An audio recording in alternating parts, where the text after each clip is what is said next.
مسائل کا حل رکھیں گے. یہ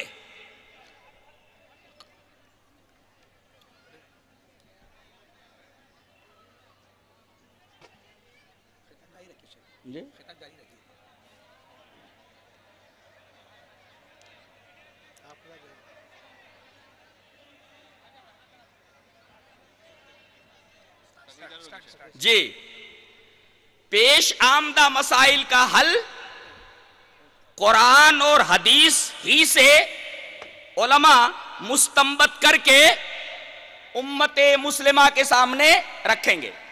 مثلا ایک مسئلہ سعودی حکومت کے سامنے یہ آیا کہ حج کے موقع پر حاجیوں کی تعداد کافی ہو جاتی ہے، تقریباً 25-30 لاکھ حاجی حج کرنے کے لیے آتے ہیں. رمی جمار کے لیے شیطان کو کنکری مارنے کے لیے کافی تکلیف ہوتی ہے، تو کیا ایسا ممکن ہے کہ وہاں کئی فلور بنا دیے جائیں؟ مثلا first floor, second floor, third floor کی نیچے سے بھی اور ان فلور سے بھی حاجی رمی جمار کریں، شیطان کو کنکری مارے، پتھر مارے. سعودی عرب کے تمام علماء نے کہا کہ یہ درست نہیں ہے، لیکن اس وقت حضرت ابن باز رحمہ اللہ باحیات تھے.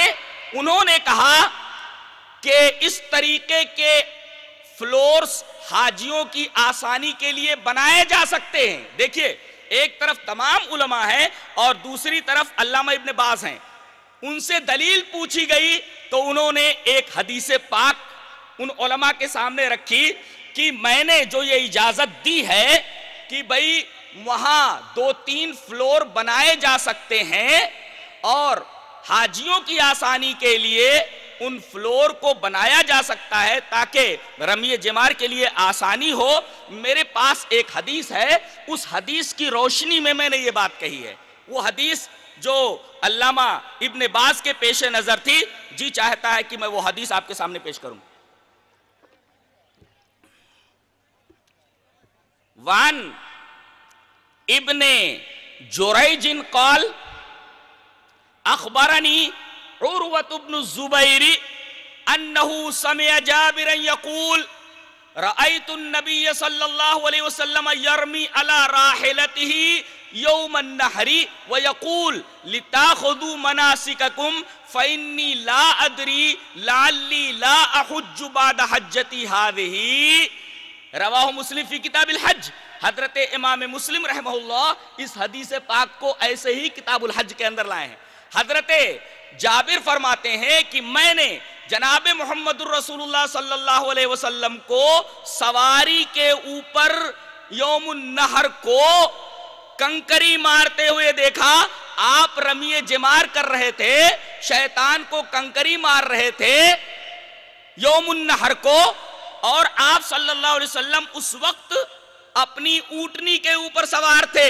ظاہر ہے کہ جب آپ نے اونٹنی کے اوپر سوار ہو کر کے رمی جمار کیا تو اس حدیث پاک کی روشنی میں فلور بنا کر کے کیا حاجی کو وہاں سے رمی جمار کرنے کی اجازت نہیں دی جا سکتی؟ نبی کریم صلی اللہ علیہ وسلم نے سواری پر سے رمی جمار کیا ہے، لہذا فلور بنانا جائز ہے اور وہاں سے حجاج کرام رمی جمار کر سکتے ہیں. تمام علماء نے اس حدیث کو دیکھ کر کے اپنے اپنے مسائل سے رجوع کر لیا اور شاید وہاں فلور بن رہے ہیں یا 1-2 فلور بن چکے ہیں. کہنے کا مطلب یہ ہوا کہ یہی دونوں چیزیں کتاب اور سنت یہ اصل ماخذ ہیں اور قیامت تک کے لیے اس میں کلی قوانین دے دیے گئے ہیں. اب ان کلی قوانین سے قیامت تک جو بھی مسائل انسانیت کو درپیش ہوں گے، علماء انہی قرآن اور حدیث سے ان مسائل کو مستنبط کریں گے. پتہ یہ چلا کہ قیاس جائز ہے، اور اگر کسی چیز پر علماء کا اجماع ہو جائے اور کسی کا اختلاف نہ معلوم ہو تو اجماع کے اوپر بھی عمل کیا جا سکتا ہے. میں پہلے قیاس کی دلیل دوں گا اور اس کے بعد اجماع کی، اور یہ شبہہ دور ہو جائے گا کہ ہم قیاس کو نہیں مانتے.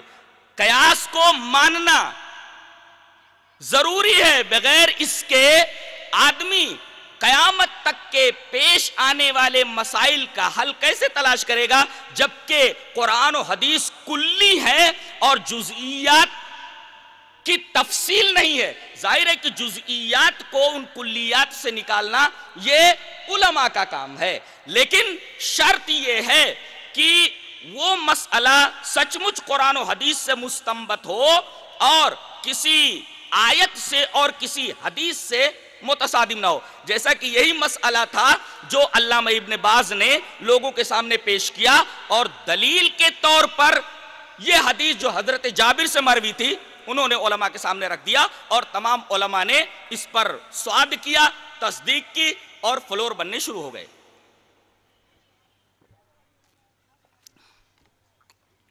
قیاس کی دلیل. وعن ابی ہریرہ رضی اللہ تعالی عنہ قال قال رسول اللہ صلی اللہ علیہ وسلم اذا حکم الحاکم فاجتہد فاصاب فلہ اجران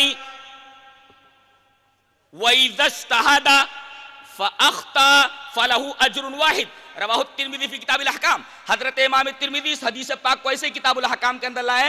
راوی حضرت ابو ہریرہ رضی اللہ تعالیٰ عنہ ہے. حضرت ابو ہریرہ فرماتے ہیں کہ جناب محمد رسول اللہ صلی اللہ علیہ وسلم نے ارشاد فرمایا کہ جب کوئی مجتہد، جب کوئی حاکم، جب کوئی عالم، جب کوئی امام فیصلہ کرے، کسی مسئلے کا حل پیش کرے، اگر وہ مسئلہ صحیح ہو گیا تو 2 اجر ہے اس کے لیے، اور اگر اتفاق سے قیاس کرنے میں، اجتہاد کرنے میں غلطی ہو گئی تب بھی اس کے لیے 1 اجر ہے. یہ جناب محمد رسول اللہ صلی اللہ علیہ وسلم نے بیان فرما دیا. اسی طرح تمام ائمہ کرام ہمارے نزدیک محترم ہو گئے، چاہے وہ حضرت امام ابو حنیفہ رحمۃ اللہ علیہ ہوں، چاہے وہ حضرت امام شافعی رحمۃ اللہ علیہ ہوں، چاہے وہ حضرت امام احمد بن حنبل رحمۃ اللہ علیہ ہوں، چاہے حضرت امام مالک رحمۃ اللہ علیہ ہوں، اس طرح دیگر علماء حضرت علامہ ابن تیمیہ ہوں، حضرت علامہ ابن قیم ہوں. یہ تمام کے تمام علماء، یہ تمام کے تمام ائمہ ہمارے نزدیک محترم ہیں، اس لیے کہ ان کے اجتہادات جو قرآن و حدیث کے مطابق ہیں یہ امت کے لیے ایک نعمت عظمیٰ سے کم نہیں ہے، ایک بہت بڑی نعمت ہے، اس کو نظر انداز نہیں کیا جا سکتا. یہ قیاس کا ثبوت ملا کہ کلی اصولوں سے، کلیات سے جزئیات کا استخراج یہ کون کرے گا؟ علماء کریں گے، ائمہ کریں گے. جہاں تک اجماع کا معاملہ ہے، اجماع اگر سچ مچ ثابت ہو جائے تو اس کا ماننا ضروری ہے، اس لیے کہ قرآن حکیم کی آیت ہے وَمَن يُشَاقِقِ الرَّسُولَ مِن بَعْدِ مَا تَبَيَّنَ لَهُ الْهُدَى وَيَتَّبِعْ غَيْرَ سَبِيلِ الْمُؤْمِنِينَ نُوَلِّهِ مَا تَوَلَّىٰ وَنُصْلِهِ جَهَنَّمَ. جو اللہ اور اس کے رسول کی مخالفت کرے اور مومنین کے راستے کو چھوڑ کر کے دوسرے راستے پر چل نکلے، اب مومنین کسی بات پر متفق ہو گئے، ظاہر ہے کہ ان کا یہ اتفاق بلا وجہ نہیں ہے، بلا سبب نہیں ہے، اجماع کا ثبوت ملا، اجماع کا ثبوت ملا. اور اس پر یہ حدیث پاک وعن ابن عمر رضی اللہ تعالی عنہ ان رسول اللہ صلی اللہ علیہ وسلم قال ان اللہ لا یجمع امتی او قال امت محمد على ضلالت یا علی الضلالہ وید اللہ علی الجماع ومن شج سجز فی النار. رواہ الترمذی فی کتاب الفتن. حضرت امام الترمذی رحمہ اللہ اس حدیث پاک کو ایسے ہی کتاب الفتن کے اندر لائیں. راوی حضرت عبداللہ ابن عمر رضی اللہ تعالیٰ عنہ ہیں. حضرت عبداللہ ابن عمر رضی اللہ تعالیٰ عنہ فرماتے ہیں کہ جناب محمد الرسول اللہ صلی اللہ علیہ وسلم نے ارشاد فرمایا کہ میری امت گمراہی کے اوپر جمع نہیں ہو سکتی، اور اللہ کا ہاتھ جماعت کے اوپر ہے، اور جو جماعت سے کٹ گیا وہ جہنم میں چلا جائے گا. اس حدیث پاک سے اجماع کا ثبوت ملا. پہلی حدیث جو ترمذی کتاب الاحکام کی ہے اس سے اجتہاد اور قیاس کا ثبوت ملا کہ علماء کلیات سے جزئیات کا استخراج کریں گے، اور اس حدیث پاک سے اجماع کا ثبوت ملا کہ کسی بات پر اگر علماء متفق ہو جائیں اور کسی کا اختلاف نہ معلوم ہو تو اس چیز کو ماننا حدیث سے ثابت ہے، آدمی اس کو اگنور نہیں کر سکتا، نظر انداز نہیں کر سکتا. لہذا اصل ماخذ تو قرآن و حدیث ہیں، لیکن قرآن و حدیث سے مسائل اخذ کیے جائیں گے، ایک اجماع کی صورت ہے اور دوسرا قیاس کی صورت ہے. لہذا یہ الزام کہ ہم قیاس اور اجماع کو نہیں مانتے، یہ غلط طریقے کا پروپیگنڈا ہے، ہم تسلیم کرتے ہیں اس کو۔ اسی طرح نبی کریم صلی اللہ علیہ وسلم کو یہ دو چیزیں کلی طور پر دی گئیں، اور اس کے بعد جزئیات کا معاملہ یہ مستنبطین اور مجتہدین کے اوپر چھوڑ دیا گیا، جو قیامت تک پیش آنے والے مسائل کو حل کرتے رہیں گے قرآن و حدیث کی روشنی میں۔ ایک بات اور صاف کر دوں، بعض لوگ جانتے بوجھتے ہوئے بھی اگر سنت کی مخالفت کریں یا حدیث کی مخالفت کریں، اس سلسلے میں سنت کا مقام یہ ہے، حدیث کا مقام یہ ہے، آپ کو وہ حدیث ہی سنا دیتا ہوں، حدیث اس طرح وعن ابن شہاب قال اخبرنی عروۃ بن زبیر ان عائشہ رضی اللہ تعالی عنہ قالت ان ابا بکر رضی اللہ تعالی عنہ قال لست تارکا شیئا کان رسول اللہ صلی اللہ علیہ وسلم یعمل به الا عملت به وانی لاخشى ان ترکت شیئا من امره ان ازیغ۔ قال الشیخ هذا یا اخوانی الصدیق الاکبر یتخوف على نفسی الزیغا فماذا عسى ان يكون من زمان ازہا اہلہ یستہزئون بنبیہ وبأوامرہ ویتباہون بمخالفتہ ویسخرون بسنتہ نسأل اللہ عصمتا من الزلل ونجاتا من سوء العمل۔ رواہ ابن بطہ فی الابانۃ الکبریٰ۔ مشہور محدث حضرت ابن بطہ اپنی کتاب الابانۃ الکبریٰ کے اندر یہ پوری روایت لائے ہیں۔ ذرا اس حدیث پاک کا ترجمہ دیکھیے۔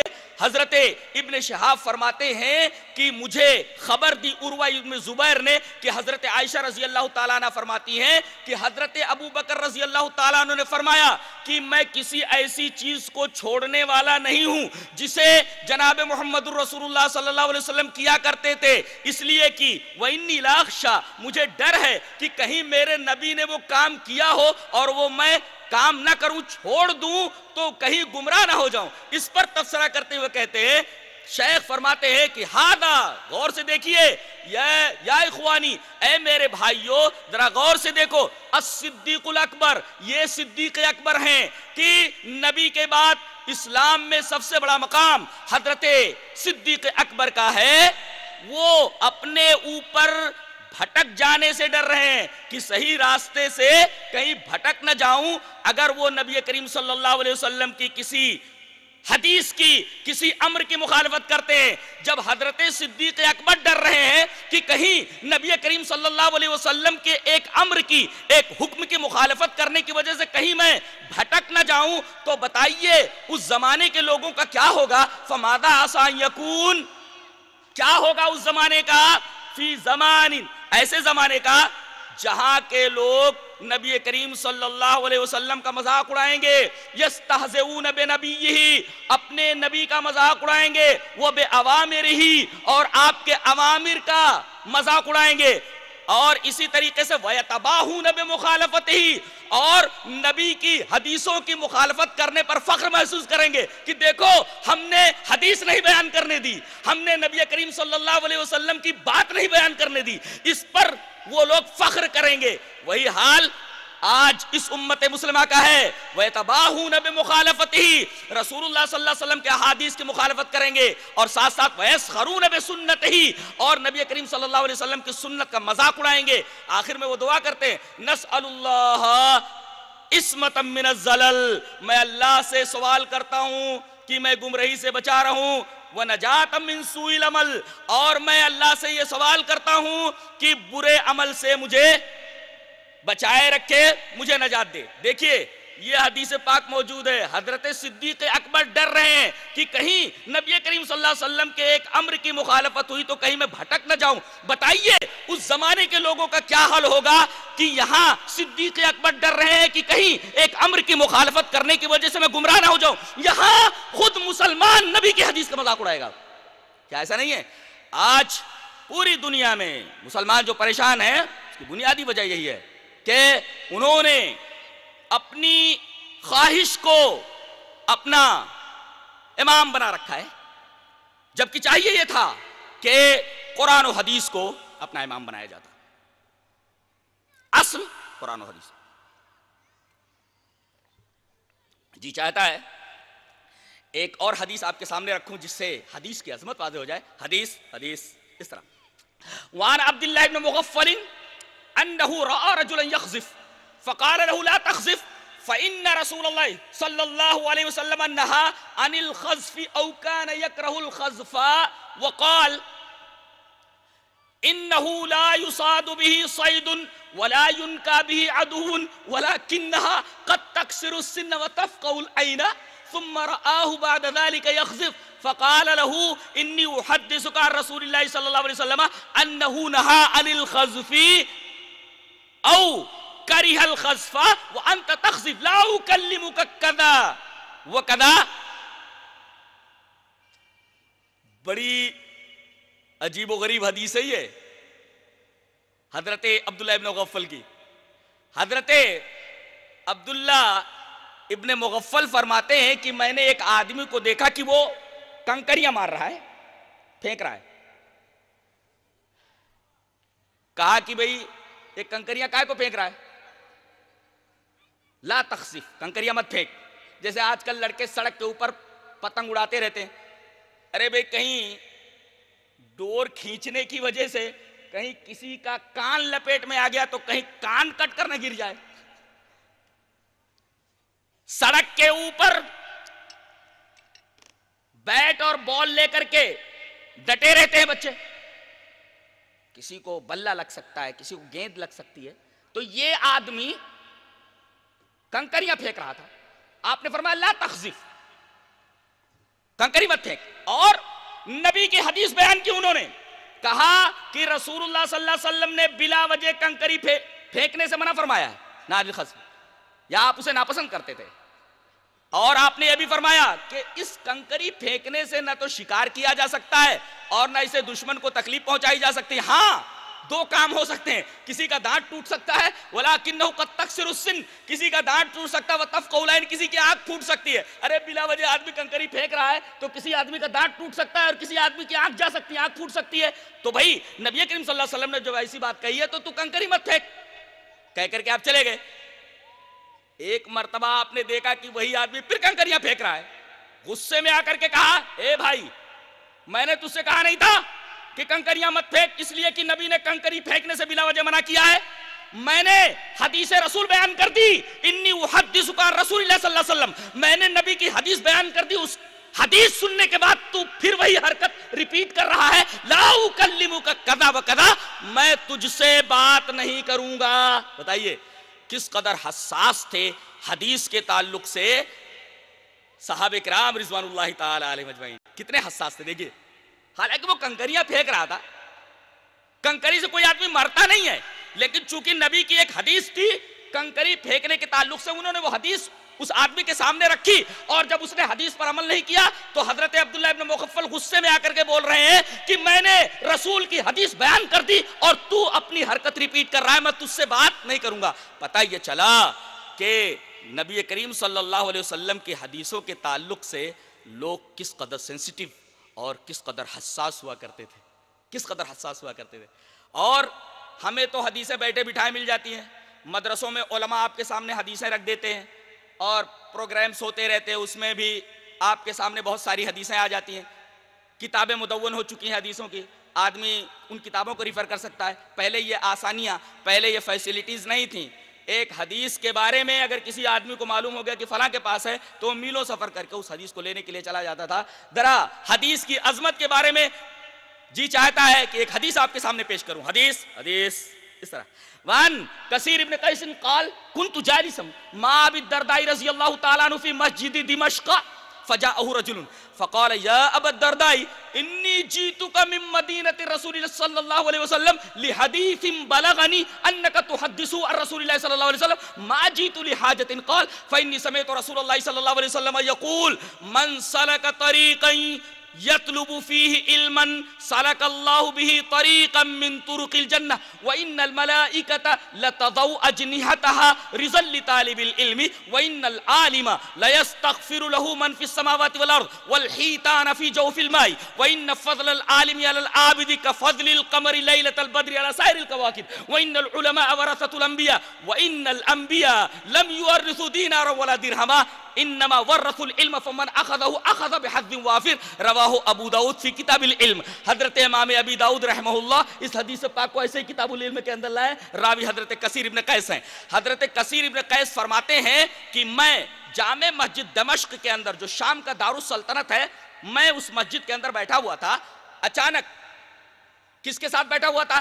مشہور صحابی حضرت ابو دردہ رضی اللہ تعالیٰ عنہ کے پاس. اچانک ایک آدمی آتا ہے, اذ جاءہ رجل, ایک آدمی آتا ہے, السلام علیکم. وعلیکم السلام. کہا کہ حضرت میں آپ ہی سے ملنے کے لیے آیا ہوں. کہا کہ کہاں سے آئے ہو؟ کہا انی جیتک من مدینۃ الرسول صلی اللہ علیہ وسلم, میں رسول اللہ صلی اللہ علیہ وسلم کے شہر مدینہ سے آیا ہوں. کہا مدینہ سے تم یہاں آئے ہو؟ کس لیے آئے ہو؟ اتنی دور کا سفر. پہلے تو بسز نہیں تھی, طیارے نہیں تھے, یہ جو ذرائع نقل و حمل ہیں یہ نہیں تھے. سفر میں بڑی دشواریاں اور بڑی دقتیں پیش آتی تھیں. آج اتنی فیسلٹیز ہونے کے بعد بھی مسافر حیران رہتا ہے, پریشان رہتا ہے. اگر اس وقت اس دور کا اندازہ کیجئے تو آپ کو معلوم ہوگا کہ اس وقت سفر کرنا کتنا مشکل تھا. اور ایک آدمی مدینہ سے سفر کر کے دمشق آتا ہے. کہاں مدینہ ہے اور کہاں دمشق ہے, اور کہتا ہے کہ میں صرف ایک چیز لینے کے لیے آیا ہوں, صرف ایک کام کی وجہ سے آیا ہوں. کہا کیا؟ لحدیث, کئی حدیثیں نہیں, صرف ایک حدیث. علماء جانتے ہیں لحدیث نکرہ ہے, لحدیث, ایک حدیث لینے کے لیے آیا ہوں. بلغنی انک تحدث عن رسول اللہ صلی اللہ علیہ وسلم, مجھے معلوم ہوا ہے کہ آپ وہ حدیث نبی کریم صلی اللہ علیہ وسلم کے حوالے سے بیان کرتے ہیں. پتہ یہ چلا کہ حدیث بیان کی جائے تو نبی کے حوالے سے بیان کی جائے.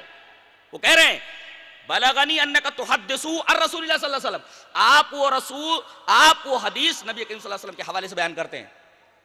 اور ما جیت لحاجت, میں کسی اور غرض سے نہیں آؤں, بس یہ حدیث لینے کے لیے آؤں. انہوں نے صاحب بھی کر دیا, ما جیت لحاجت, کسی اور غرض سے میں نہیں آیا ہوں, صرف یہی حدیث لینے کے لیے آیا ہوں. تو حدیث بیان کر دیجئے. حضرت نے پہلے تحصیل علم کے بارے میں ایک حدیث بیان فرمائی. کیا؟ من سلک طریقا یطلب فیہ علما, جو آدمی سفر کرے, کسی راستے پر چلے علم کی تحصیل کی خاطر, تو چل رہا ہے وہ زمین پر راستے میں, لیکن حقیقت میں وہ جنت کے راستے پر چل رہا ہے. من سلک طریقا یطلب فیہ علما, اور ایک نقطہ یہ معلوم ہوا کہ اصل علم علم الحدیث ہے. اس لیے کہ حدیث لینے کے لیے آئے تھے نا, حدیث لینے کے لیے آئے تھے. اور کہہ رہے ہیں من سلک طریقا یطلب فیہ علما, جو آدمی علم کی تلاش کے لیے کسی راستے پر چلے. آج کتنے مدرسے ہیں, کہاں کہاں سے بچے تعلیم حاصل کرنے کے لیے آتے ہیں. در حقیقت اگر سچ مچ یہ قرآن و حدیث کی تعلیم کے لیے آئیں تو یہ جس راستے پر چل رہے ہیں وہ راستہ زمین کا راستہ نہیں بلکہ حقیقت میں وہ جنت کا راستہ ہے. من سلک طریقا یطلب فیہ علما سلک اللہ بہ طریقا من طرق الجنہ, وہ جنت کے راستوں میں سے ایک راستے پر چل رہا ہے. یہ تو سمجھو جنت کا راستہ اسے مل گیا. دوسرا فائدہ, اگر علم حدیث کی تلاش میں نکلا ہے تو وَإِنَّ الْمَلَائِكَةَ لَتَضَعُ أَجْنِحَتَهَا رِزَلَّ طالب علم, ملائکہ طالب علم کے حدیث اور قرآن کی تلاش میں نکلنے والے مرد اور عورت کے لیے اپنے پر ان کے قدموں کے نیچے بچھاتے ہیں. ایک فائدہ تھا, نوری مخلوق, فرشتے, معصوم مخلوق, وہ اپنے پر علم حدیث اور علم قرآن کے طالب کے قدموں کے نیچے بچھاتے. تیسری چیز, وَإِنَّ الْعَالِمَ لَيَسْتَغْفِرُ لَهُ مَنْ فِي السَّمَاوَاتِ وَالْأَرْضِ, اگر عالم قرآن اور حدیث کا عالم ہے تو اس کے لیے زمین اور آسمان کی ساری چیزیں مغفرت کی دعا کرتی ہیں کہ اے